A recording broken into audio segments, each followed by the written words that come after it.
नमस्कार, आप देख रहे हैं IB24 हरियाणा चैनल। हम आपको इस खबर के माध्यम से दिखा रहे हैं कि भारत में किस तरह का कानून आ गया है।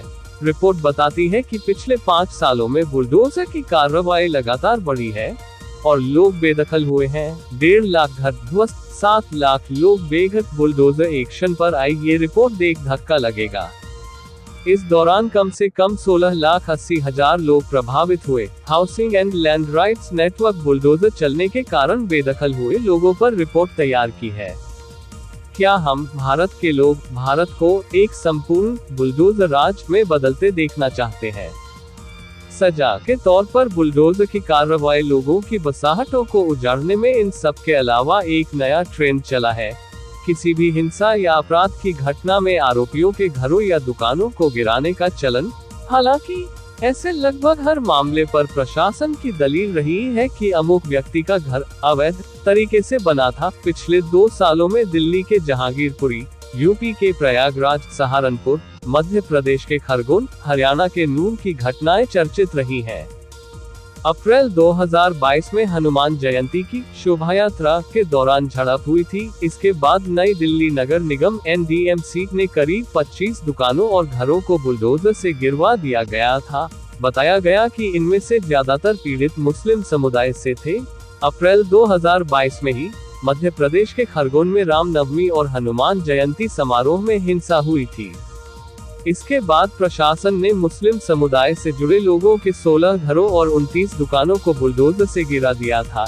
इनमें से एक घर प्रधानमंत्री आवास योजना के तहत बनाया गया था। आगे और देखिए, साल भर चला बुलडोजर, कहां कहां क्या क्या गिराया, कोर्ट से क्या सुनने को मिला।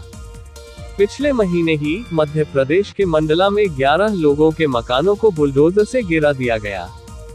प्रशासन ने दावा किया था कि इन लोगों के घरों में कथित रूप से गाय का मांस बरामद हुआ था। बुलडोजर चलाने को लेकर प्रशासन ने दलील दी थी कि घर सरकारी जमीन पर बने थे, मुस्लिमों को टारगेट किया गया। इस साल फरवरी में एमनेस्टी इंटरनेशनल की रिपोर्ट से पता चला कि इस तरह की 128 कार्रवाइयों में मुस्लिमों को टारगेट किया गया, जिसमें 617 लोग प्रभावित हुए। एमनेस्टी ने लिखा कि मीडिया में कई बार इस तरह की कार्रवाई को समर्थन देते हुए पेश किया गया। यूपी के मुख्यमंत्री योगी आदित्यनाथ को बुलडोजर बाबा जैसी पदवी दी गई। रिपोर्ट में खुद प्रधानमंत्री नरेंद्र मोदी के एक बयान का हवाला दिया गया है। उन्होंने लोकसभा चुनाव के दौरान बाराबंकी में एक रैली के दौरान कहा था, अगर सपा और कांग्रेस सत्ता में आते हैं तो रामलला फिर से टैंक में चले जाएंगे और वे राम मंदिर पर बुलडोजर चला देंगे।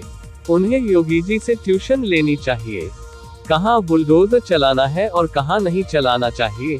फ्रंटलाइन की रिपोर्ट के मुताबिक HLRN के डेटा से पता चलता है कि इस तरह की बेदखली की कार्रवाई में 44% मुस्लिम प्रभावित होते हैं। इसके अलावा 23% कार्रवाई का शिकार आदिवासी होते हैं। वहीं 17% OBC और 5% दलित ऐसी कार्रवाइयों से प्रभावित होते हैं। रिपोर्ट बताती है कि देश में करीब 1,70,00,000 लोग इस डर के साए में जी रहे हैं कि उनके घरों को कभी भी ऐसी कार्रवाइयों में ढहाया जा सकता है। इन कार्रवाइयों के बारे में कई बार सरकार पर आरोप लगे कि बिना नोटिस के ही लोगों के घर गिराए गए। कई बार सुप्रीम कोर्ट और हाई कोर्ट ने भी सरकारों की इस तरह की कार्रवाई पर सवाल उठाए हैं। राम मंदिर पर रैली, बवाल हुआ, बुलडोजर चला, मीरा रोड की ये है पूरी कहानी। IB24 हरियाणा चैनल से जुड़ने के लिए चैनल को सब्सक्राइब करें। अगली वीडियो और रोचक होने वाली है, लगातार हमारे साथ बने रहिए।